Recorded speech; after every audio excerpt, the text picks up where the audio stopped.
श्री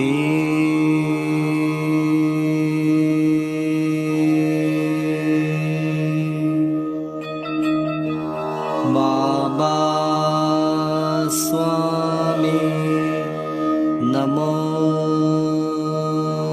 नमः।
सभी पुण्यात्माओं को मेरा नमस्कार।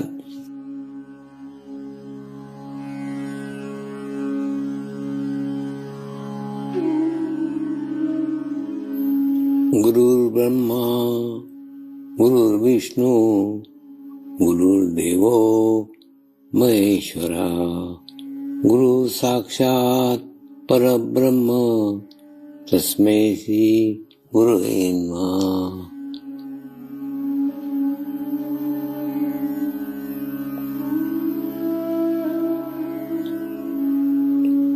ध्यान की उस स्थिति में जाएंगे जहाँ शरीर भाव पूर्णतः समाप्त हो जाता है।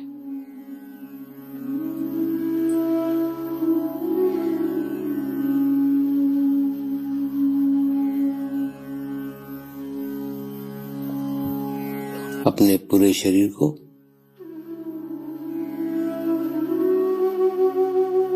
पूर्णतः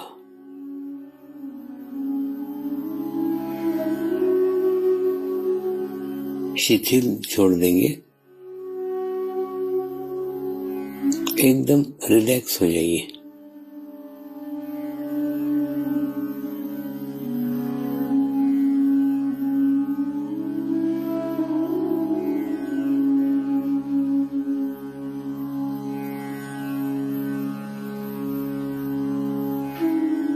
मेरे साथ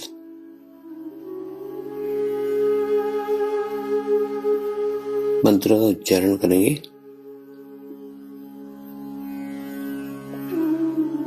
मैं एक पवित्र आत्मा हूँ।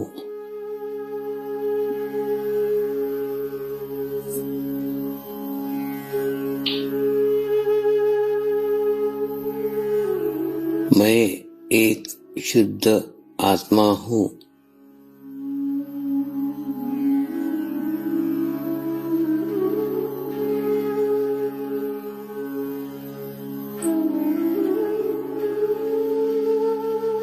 मैं एक पवित्र आत्मा हूँ।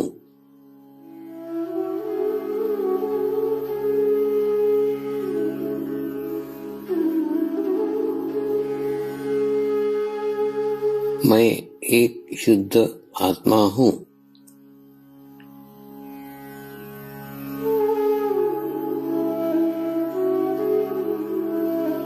मैं एक पवित्र आत्मा हूँ।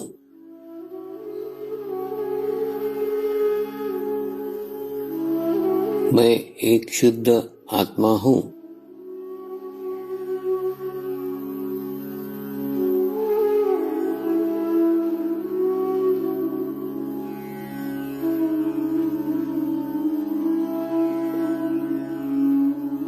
अब इसी आत्मा भाव को बनाए रखते हुए गुरु मंत्र का उच्चारण करेंगे।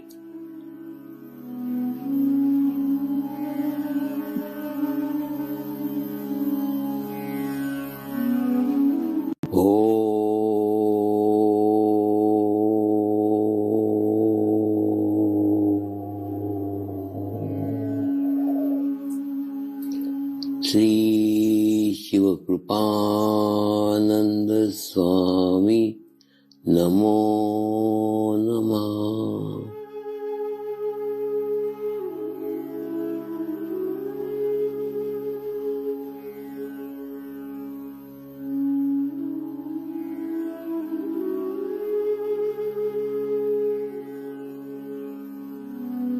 ओम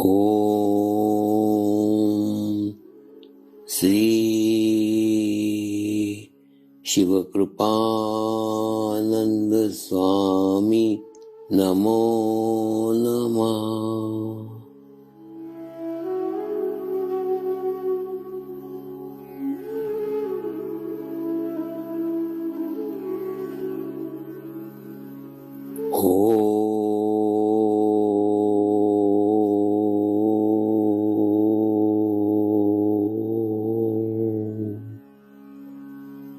श्री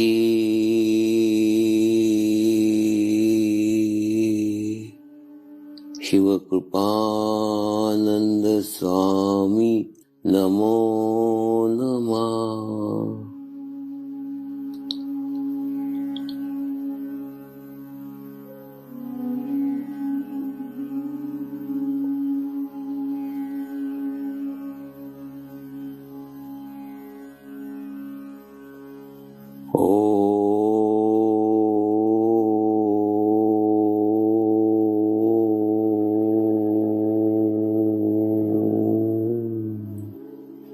श्री शिव कृपानंद स्वामी नमो नमः।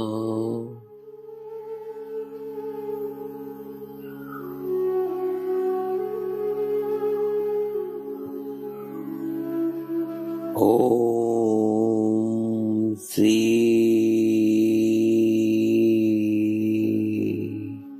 शिव कृपानंद स्वामी नमो नमः।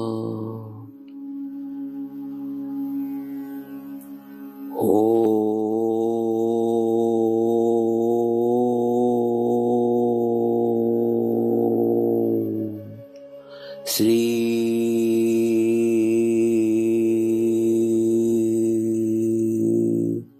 शिव कृपानंद स्वामी नमो नमः।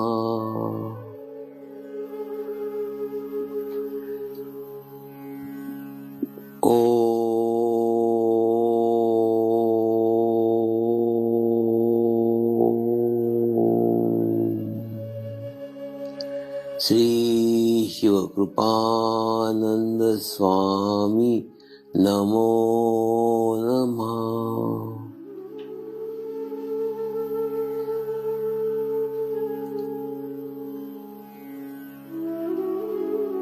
ओम श्री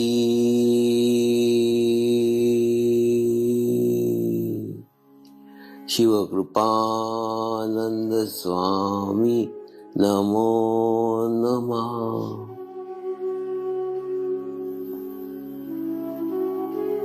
ओम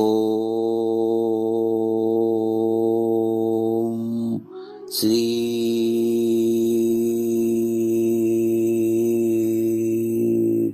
शिव कृपानंद स्वामी नमो नमः।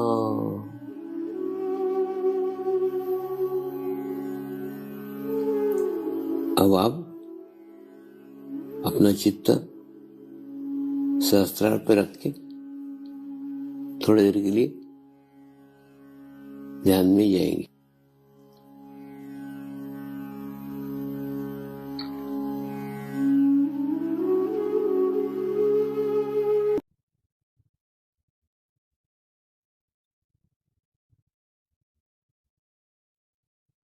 10 साल में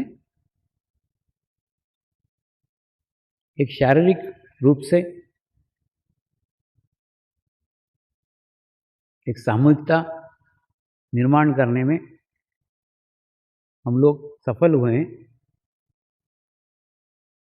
हजारों की तादाद में, हजारों की संख्या में शरीर के रूप से हम एकत्र हो जाते हैं।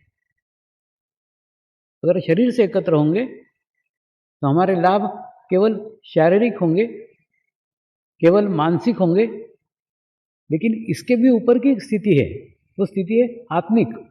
जब तक आत्मिक रूप से नहीं जुड़ते तब तक वो फूल बगीचे में खिल नहीं सकता, और जब तक फूल खिल नहीं सकता उसकी खुशबू, उसकी सुगंध बगीचे में नहीं आ सकती। हिमालय से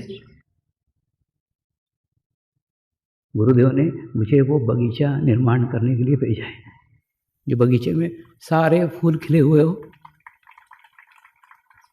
प्रत्येक फूल का रंग अलग अलग हो, प्रत्येक फूल की खुशबू अलग अलग हो, प्रत्येक फूल का अपना अलग अस्तित्व हो, प्रत्येक फूल का अपना अलग योगदान हो। पूरे बगीचे में प्रत्येक फूल का योगदान होना चाहिए। ऐसे सुंदर बगीचे की कल्पना करके गुरु ने मुझे भेजा है। तो भी खिलना बाकी है, तो कहाँ तक पहुँचे हैं, कहाँ पहुँचना बाकी है, यही आज हमारा सोचने का विषय है। इन 10 सालों में मेरी अनेक विदेश यात्राएं हुई, अनेक देशों के साधक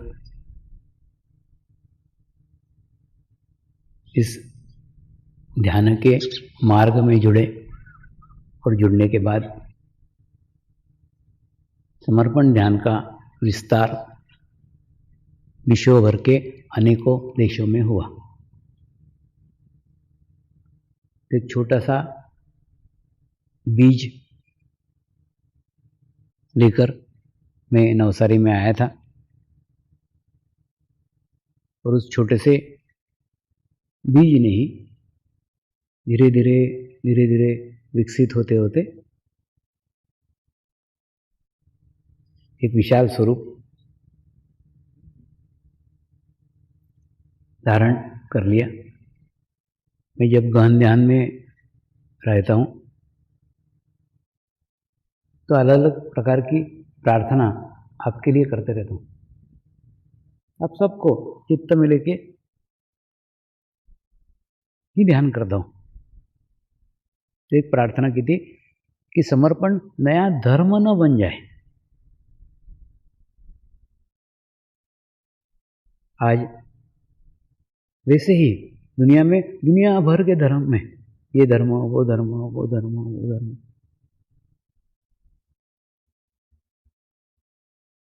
और जहाँ धर्म बना दिया कि हमने मनुष्यता से अपने आप को अलग कर लिया, ये इस धर्म के लोग, यानी फिर ये अलग हो गए, सामूहिकता से दूर हो गए, मनुष्यता से दूर हो गए। मेरे गुरु का धर्म मनुष्यता है, इसलिए किसी धर्म के दायरे में, किसी धर्म के रूप में उसको विभाजित न होना चाहिए। इसलिए समर्पण भविष्य में आगे जाके धर्म न बन जाए, बस यही प्रार्थना की। क्योंकि धर्म बन गया कि फिर अलग हो गया। आज समर्पण ध्यान की स्थिति समुद्र जैसी है, कोई भी नदियाँ आके उसमें सम्मिलित हो सकती है, छोटी नदियाँ हों, बड़ी नदियाँ हों, कोई भी आ सकता है। सबके लिए दरवाजे खुले हुए हैं, क्योंकि ये मनुष्य धर्म है, प्रत्येक मनुष्य के लिए है। गुरु का भी इच्छा यही है कि कोई भी जाति का, कोई भी धर्म का, कोई भी देश का, कोई भी भाषा का, कोई भी रंग का, कोई भी लिंग का व्यक्ति इसमें आके समाहित हो सकता है। इसीलिए ये प्रार्थना की कि ये कोई धर्म नहीं बनना चाहिए।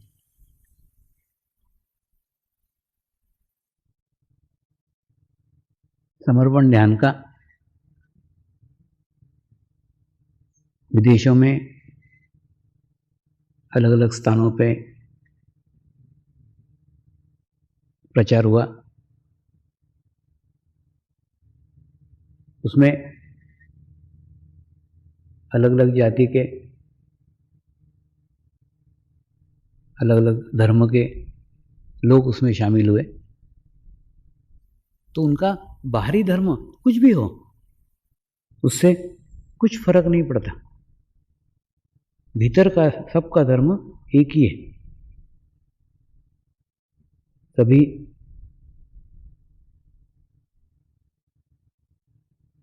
जन्म से मनुष्य योनि में पैदा हुए हैं,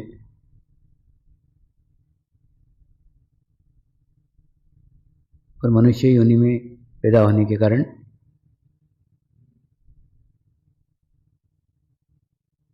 सब मनुष्यों का एक ही मनुष्य धर्म है।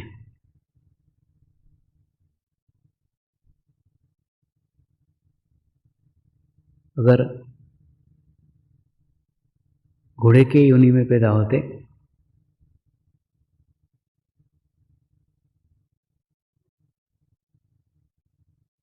तो तेज दौड़ना हमारा धर्म होता।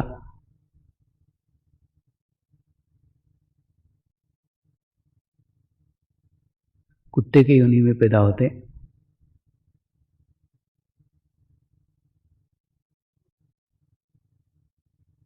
तो मालिक के प्रति वफादार रहना हमारा धर्म होता।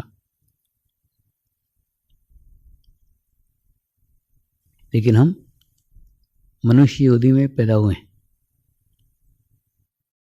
और मनुष्य योनि का धर्म है प्रेम।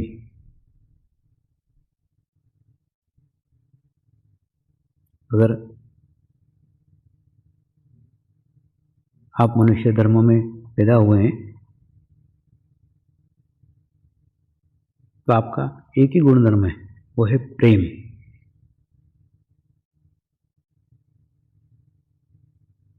प्रेम एक छोटा सा बीज है,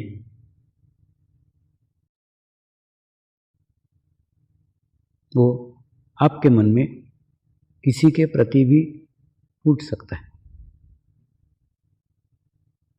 कोई भी उसका माध्यम बन सकता है। हो सकता है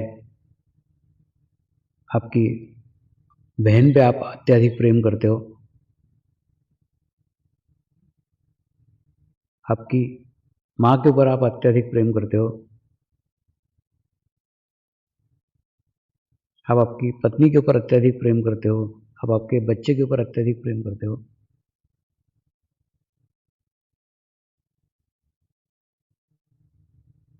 तो कोई भी एक व्यक्ति, कोई भी एक माध्यम पे आप आपसे अधिक प्रेम करते हो, इसी प्रेम की स्थिति को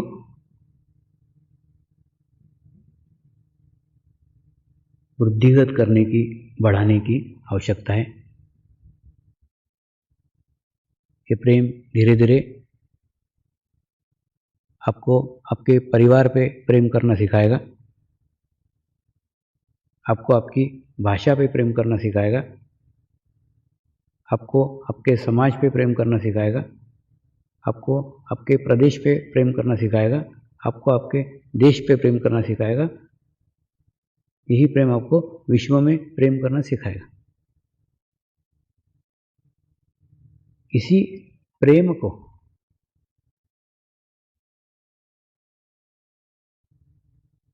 अगर सद्गुरु की कृपा हो जाए, किसी सद्गुरु की करुणा हो जाए, तो इस प्रेम से एक तब्दीली आएगी। प्रेम सद्भाव में परिवर्तित हो जाएगा। और ये प्रेम सद्भाव में परिवर्तित होने के बाद में बहुत सारे समस्याओं का, जीवन के बहुत सारे प्रॉब्लम का, बहुत सारे तनाव का, बहुत सारे टेंशन का निदान हो जाएगा। एक बार आपके मन में सद्भावना जागृत हो गई,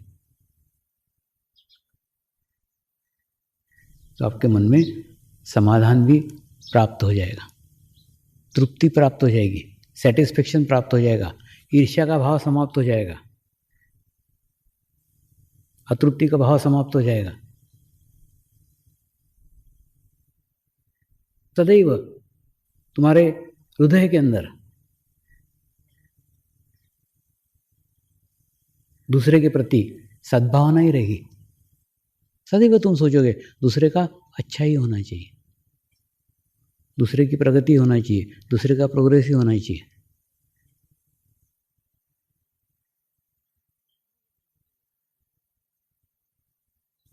फिर सामने वाला कैसा भी होगा,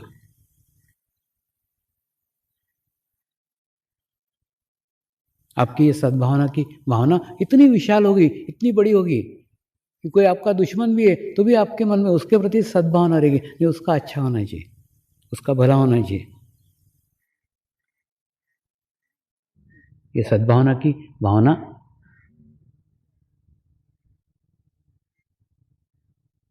आपके हृदय को विशाल करेगी, आपके हृदय चक्र को विकसित करेगी और आपकी आध्यात्मिक प्रगति करेगी, आपकी आध्यात्मिक प्रोग्रेस करेगी।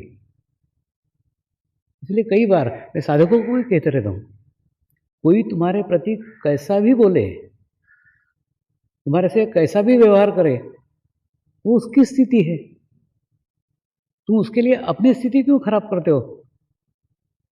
तुम तुम्हारा व्यवहार सबके प्रति अच्छा रखो ना, उस सूरज को गुरु बनाओ। ये सूरज उगा है, देखिए ये जो बुकता है तो किसी को धूप कम या किसी को ज़्यादा दे रहा है क्या?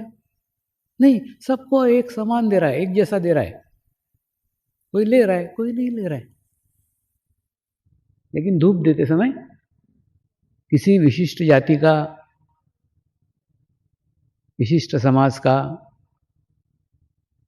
विशिष्ट लोगों का ख्याल रखता क्या? नहीं, सबको एक जैसा दे रहा है, सबको एक समान दे रहा है।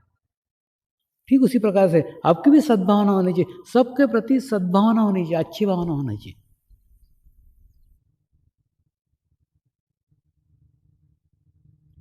एक बार एक आदिवासी राजा ने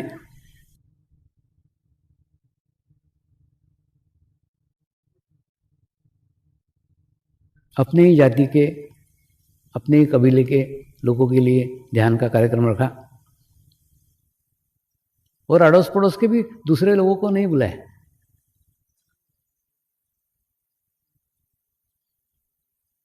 मैंने पूछा, ये तो तेरे पड़ोसी हैं, तेरे पास में हैं, उनको क्यों नहीं बुलाया? बोले नहीं, ये हमारे कबीले के नहीं है, हमारी जाति के नहीं है। यानी सद्भावना तो है, इच्छा है कि ध्यान दूसरों तक पहुंचना चाहिए, एक आत्म सुख दूसरों को मिलना चाहिए, लेकिन वो मेरे ही लोगों को मिलना चाहिए। फिर कंडीशन, तो संपूर्ण सद्भावना नहीं हुई ना। सद्भावना सूर्य के समान होती है, किसी को कम या किसी को ज्यादा नहीं हो सकती, एक जैसी।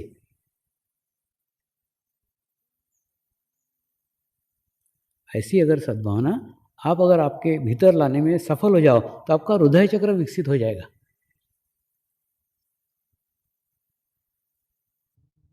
और इस गहन ध्यान अनुष्ठान में कुछ साधकों को ये स्थिति प्राप्त हुई है।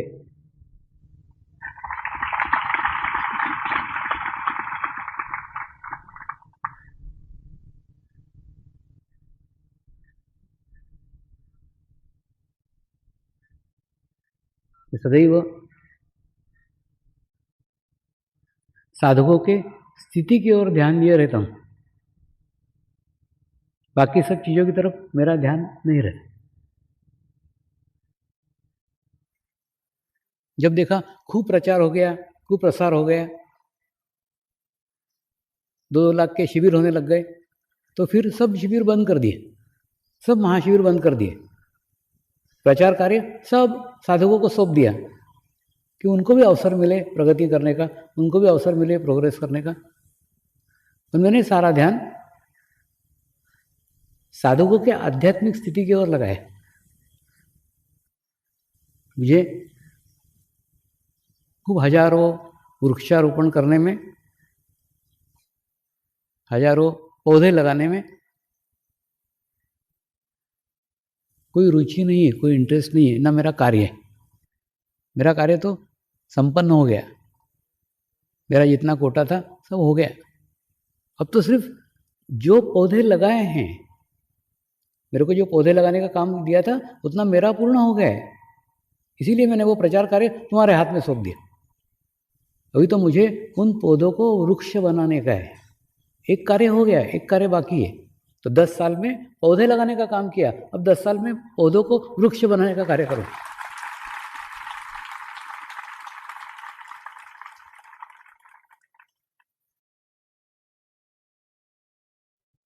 तो 4 गुरुग्रंथ मूर्तियों में 4 चक्रों की स्थिति क्लियर हुई है। पहले मूर्ति में मूलाधार तक के लाभ साधकों को मिले, अच्छा स्वास्थ्य मिला है, भूतकाल के विचार समाप्त हो गए हैं, व्यसन समाप्त हो गए हैं,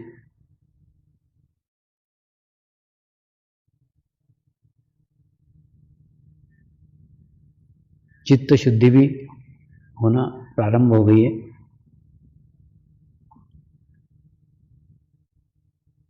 जब दूसरी गुरु मूर्ति हुई तो स्वाधिष्ठान चक्र के लाभ मिले,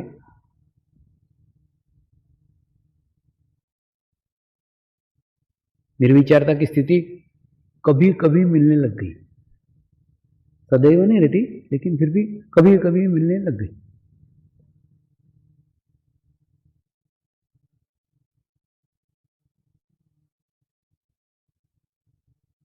तीसरी मूर्ति हुई तो नाभि चक्र के लाभ मिले, अपने को जो मिला है वो दूसरे को मिलना चाहिए, बांटने का भाव आ गया। ये आध्यात्मिक क्षेत्र में जो कुछ आपको प्राप्त हुआ है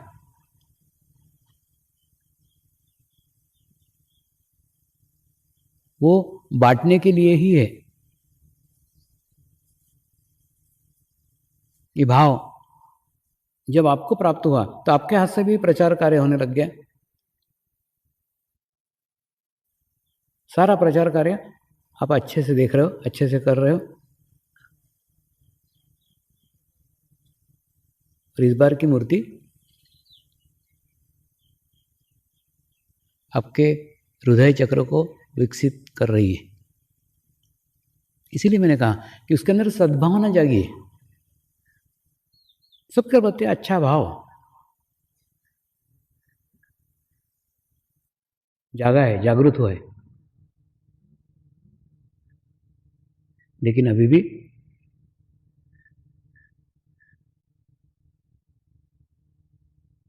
तीन गुरु मूर्तियां बाकी।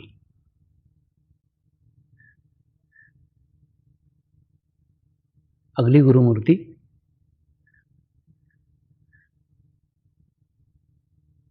का अनुष्ठान 16 जनवरी से शुरू होकर 2 मार्च तक 2011 में इसी स्थान पे होगा।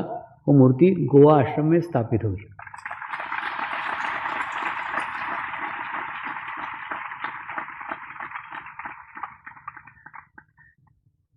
और उस मूर्ति के अनुष्ठान के साथ साथ आपके अंदर का विराट तत्व भी जागृत होगा। वो विराट तत्व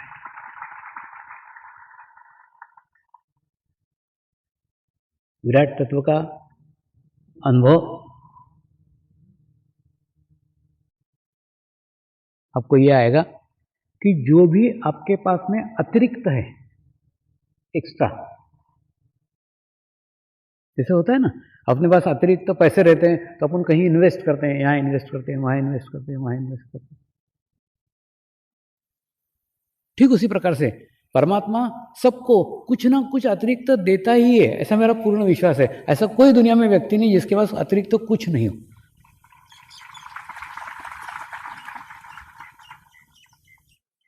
तो अगले अनुष्ठान में वो अतिरिक्त आपके पास क्या है वो आपके समझ में आ जाएगा।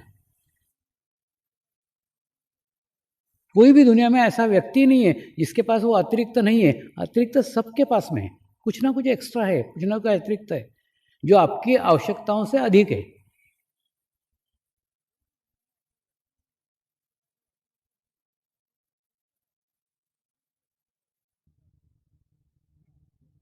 दूसरा, मोक्ष पाने की चीज नहीं है, मोक्ष देने की चीज है।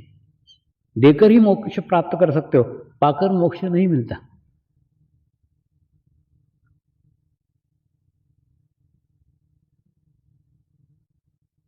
शिव बाबा ने आज से 25 साल पहले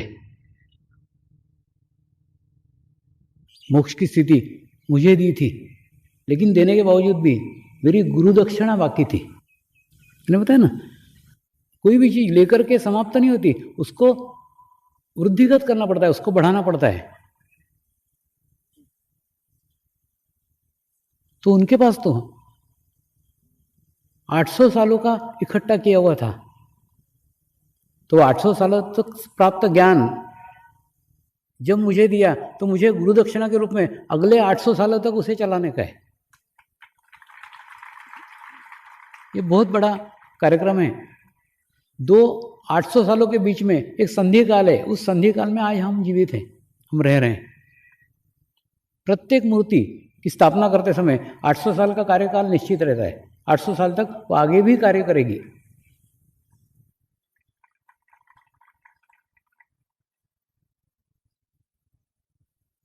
तो वो विराट तत्व जागृत होने के बाद आपके पास अगर अतिरिक्त समय है, अब आपका ऑब्जर्वेशन करोगे, मैंने बोला ना थोड़ा समय आप अपने लिए दो तो आपको मालूम पड़ेगा आपके पास एक्स्ट्रा क्या है। थोड़ा अतिरिक्त समय अगर आपके पास में है तो उस अतिरिक्त समय को गुरु कार्य में इन्वेस्ट कीजिए, लगाइए।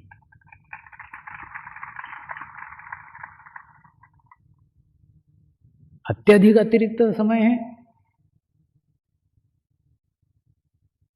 अत्यधिक समय लगाइए।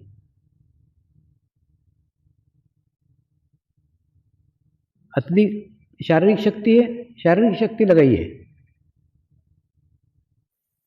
आपके पास जो अतिरिक्त है, आपके पास भूमि अतिरिक्त है, भूमि उसमें लगाइए। धन अतिरिक्त है, धन उसमें लगाइए। जो आपके पास में एक्स्ट्रा है, जो अतिरिक्त है, परमात्मा ने वो यूज करने के लिए दिया है, उपयोग करने के लिए दिया है, उसका सदुपयोग कीजिए, अच्छे मार्ग में लगाइए।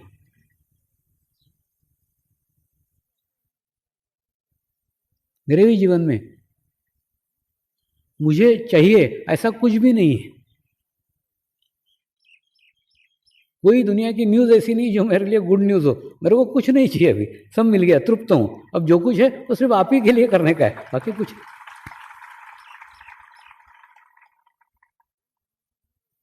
इसीलिए आपको क्या आवश्यकता है, आपको क्या चाहिए, आपकी क्या जरूरतें हैं, मेरा सारा ध्यान उस ओर रहता है और उसी ओर लगा के रहता हूं।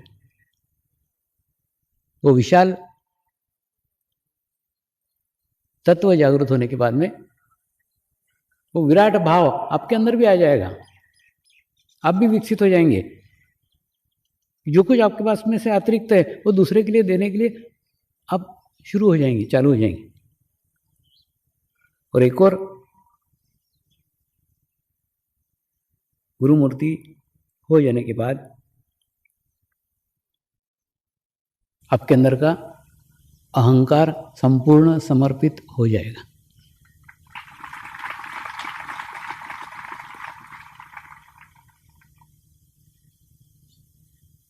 आज आपको लगता होगा कि मेरे में अहंकार नहीं है, मैं एकदम स्वामी जी का नम्र साधक हूं, मैं साधक हूं, यही अहंकार। अरे तो आम आदमी समझ ना अपने को, तो बोलते हो ना गधे वाली कहानी बताई थी, वैसा प्रकार है। यानी अहंकार गया नहीं है, परिवर्तित हो गया, रूप चेंज हो गया, चेहरा मोहरा बदल दिया, पीला स्कार्फ बांध दिया, लेकिन अंदर का माल वही है अभी। तो इस भुलावे में तुम दुनिया आ सकती, मैं नहीं आऊंगा। इसलिए अपने अहंकार को भी पहचानो ना, जानो ना। थोड़ा समय अब अपने आप को दो, थोड़ा सा अपने लिए दो, तो आपको मालूम पड़ेगा कि आपके अंदर अहंकार है कि नहीं। समर्पण ध्यान योग गुरुदेव ने सामान्य मनुष्य मात्र के लिए शुरू किया है और प्रत्येक मनुष्य मात्र तक इस प्रसाद को पहुंचाना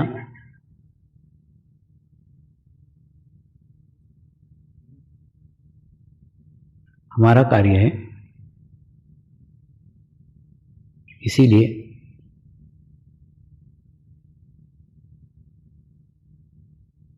अपने आप को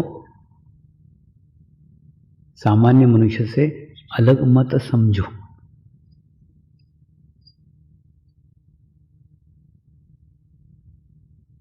प्रत्येक व्यक्ति इसी समाज से आते रहता है और ये ध्यान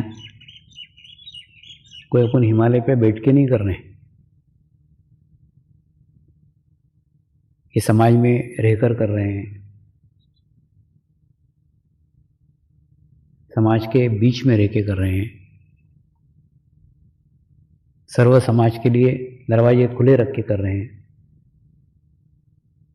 इसलिए समाज में से ही अलग अलग किस्म के, अलग अलग प्रकार के लोग इसमें आए हैं और आते रहेंगे।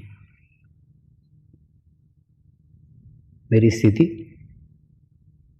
ये पीछे जो समुद्र है ना, समुद्र जैसी है।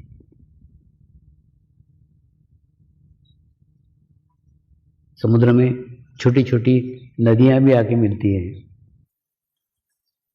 बड़ी बड़ी नदियां भी आके मिलती हैं, छोटे छोटे नाले भी आके मिलते हैं, बड़े भी नाले आके मिलते हैं। समुद्र किसी को भी मना नहीं करता, किसी को भी नहीं कहता कि नहीं मेरे भीतर मत आना। सबके लिए उसके दरवाजे खुले हुए हैं।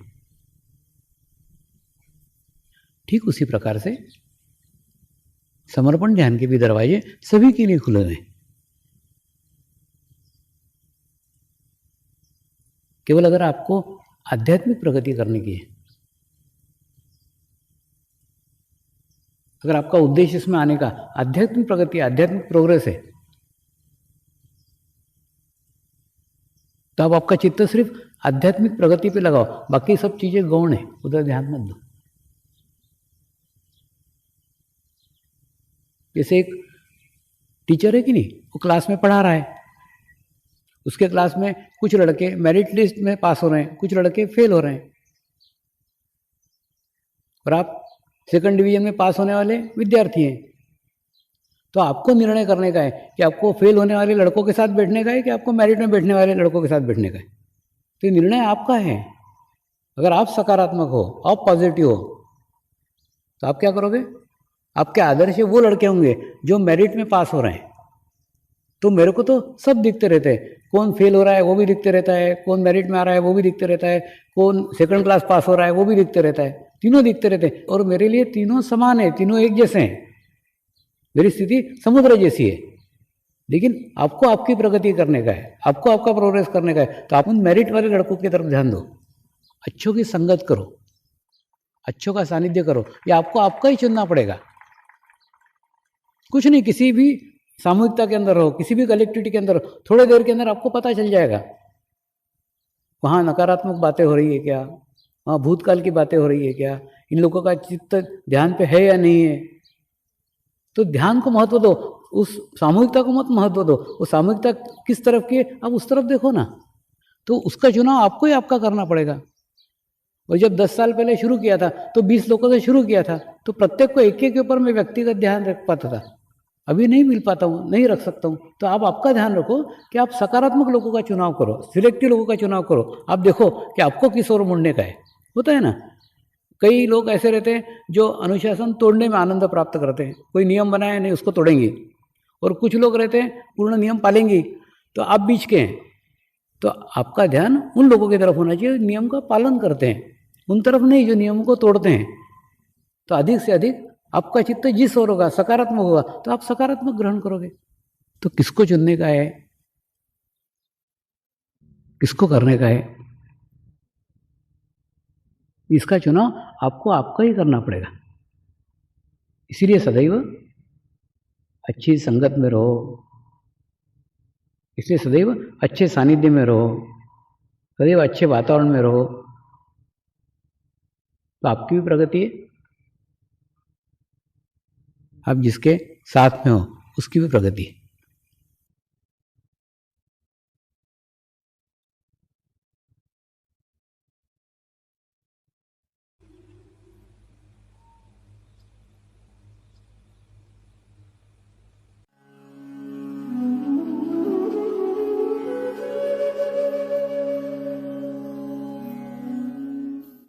अब हम प्रार्थना करेंगे सभी आत्माओं की आत्म उन्नति हो, आध्यात्मिक प्रगति हो, यही हमारी प्रभु से प्रार्थना है। नमस्कार। जय आत्मेश्वर।